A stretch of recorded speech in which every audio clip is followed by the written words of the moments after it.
Boa tarde, eu sou Matheus Dutra, esse aqui é o nosso produto. Nosso produto, a gente pintou um quadro, né, com o tema do cativeiro à substituição, projeto racial do Brasil no século XIX.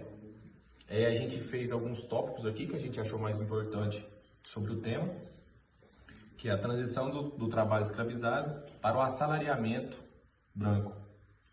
A gente fez aqui em ordem, né, mais ou menos, de continuar do começo, né, que quando começou as primeiras leis, a gente começando aqui a legislação abolicionista. Em 1831 foi criada a proibição, né, do tráfico negreiro, né, do transatlântico negreiro.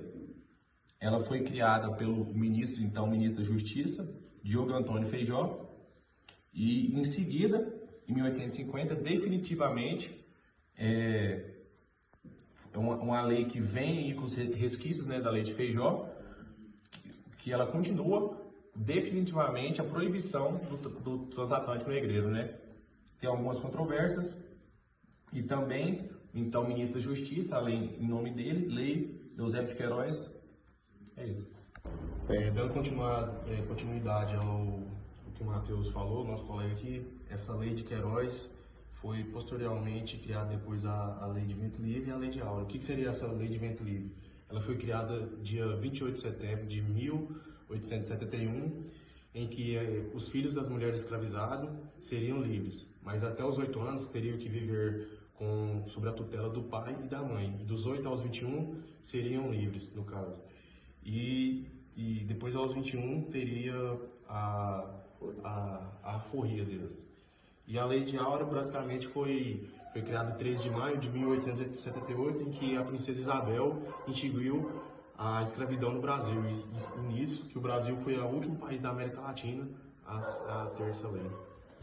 Bom, dando continuidade, vou falar sobre algumas consequências sociais que isso tudo proporcionou. A primeira que seria a liberdade sem direito que esses negros tiveram. Os negros, eles foram libertos, mas eles não tiveram acesso à terra, nem a direito, educação, nada. E tudo isso proporcionou uma continuidade desse racismo, até depois do fim da escravidão. Aí o que aconteceu que foi marginalizando muito a sociedade urbana. E aí esses negros iam se juntando, e formando as favelas e periferias, e eles ficaram fora eles iam ficando fora da cadeia produtiva da sociedade normal. Também outra consequência seria a lei de terras, que em 1850 também, no mesmo ano da lei de Eusébio de Queiroz, onde impedia que esses negros eles podiam ter acesso a propriedades rurais. E tudo isso foi causando uma marginalização urbana, o que foi formando essas favelas. E mais para frente vai ser falado um pouco sobre o embranquecimento, nosso amigo Boca vai falar. Vai. Bom, quanto à reação das elites, foi como essas classes mais altas foram reagindo a essas leis abolicionistas e sociais e tinham como objetivo manter os seus privilégios mesmo com o fim da escravidão. Ou seja, a expectativa deles era criar leis para manter o controle em cima de terras, do trabalho e da população negra.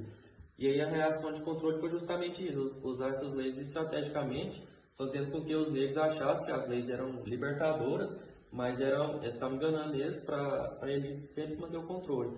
Por isso que o uso do censitário e o uso de censos africanos e asiáticos, o que já entra no imigração e embranquecimento, que o Boca vai falar agora. Bom, agora dando continuidade ao que nosso amigo brilhantemente disse, vou falar um pouco sobre a imigração e a política de embranquecimento do Brasil.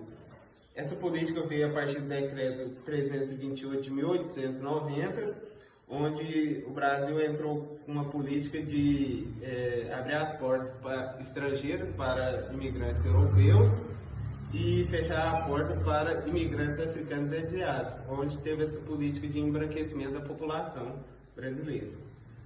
Agora falando sobre a resistência negra está presente até os dias atuais, né, com formas de centros culturais, com manifestações também, e com a criação dos populares quilombos urbanos, né, que são redes que lutam contra essa injustiça que aconteceu há séculos atrás no Brasil, e ela se mantém firme até hoje, né, até os dias atuais.